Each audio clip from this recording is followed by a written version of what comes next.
Kikao hiki kinafanyika wakati mzuri ambapo duniani kote Waislamu wakiwa kwenye mfungo wa mwezi mtukufu wa Ramadhani na Wakristo wakiwa kwenye mfungo wa Kwaresma. Aidha, nichukue fursa hii kuwapongeza NHIF kwa utendaji mzuri uliowezesha kuutoa mfuko kutoka kwenye nakisi ya zaidi ya bilioni 100 miaka michache tu iliyopita na kupata ziada surplus ya zaidi ya bilioni 223 kwa mwaka wa fedha 24-25.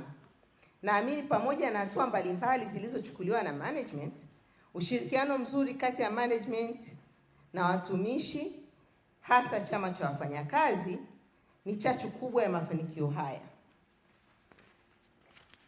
Natambua ushirikiano kati ya pande hizi mbili ufanyika kupitia chombo hiki muhimu, yaani Baraza la Wafanyakazi.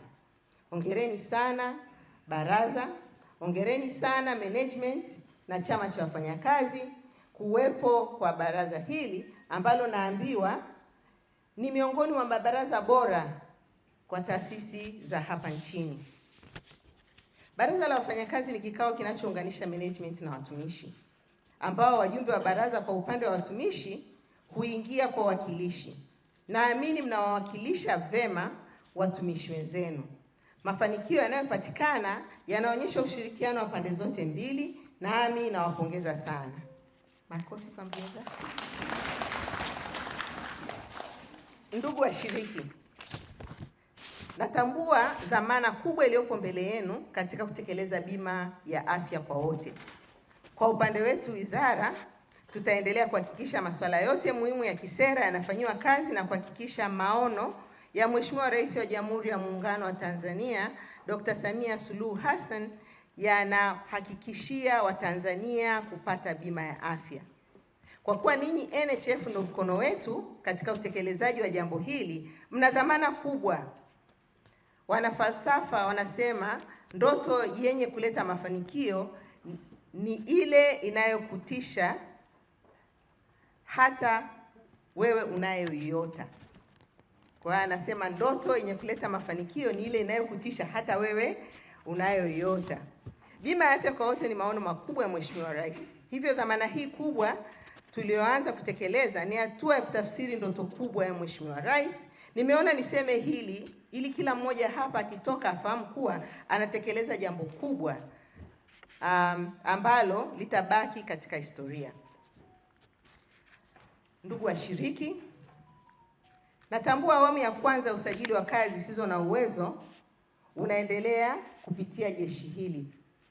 Nawapongeza pamoja na changamoto mbalimbali zilizojitokeza kwenye kipindi cha uandikishaji na mazingira magumu, kazi inaendelea kufanyika kwa mafanikio.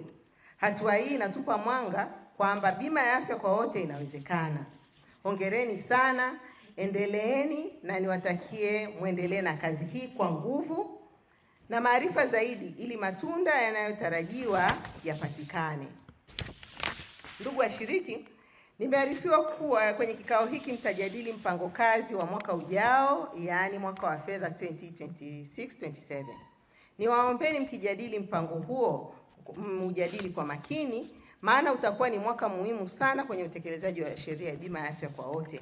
Tunatarajia mambo makubwa kutoka kwenu kwenye mwaka wa fedha ujao.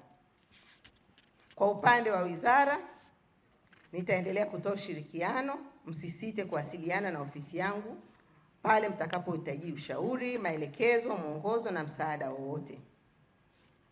Kabla ya kuhitimisha hotuba yangu, ni matarajio yangu makubwa kwa kikao hiki mtajadili na kutoa maazimio muhimu ya utekelezaji wa sheria ya bima ya afya kwa wote, bila kusahau mikakati mbalimbali ya kuendeleza huduma bora kwa wanachama waliopo.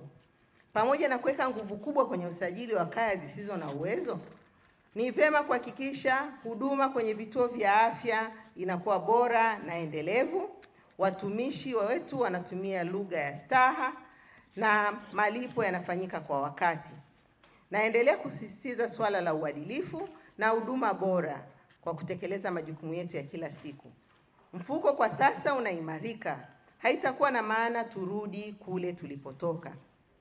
Management na wajumbe wote wa baraza Tuhakikishe tunakuwa mabalozi wazuri kuhubiri uadilifu kwa watumishi wenzetu na wadau wengine katika eneo letu. Baada ya kusema hayo, nitamke rasmi kuwa baraza hili la tatu, mkutano wa tatu wa baraza la 4 nimefungua rasmi. Nawatakia majadiliano mema. Asanteni kwa kunisikiliza. Shikamano, shikamano, kazi na utu. Asanteni kwa kunisikiliza.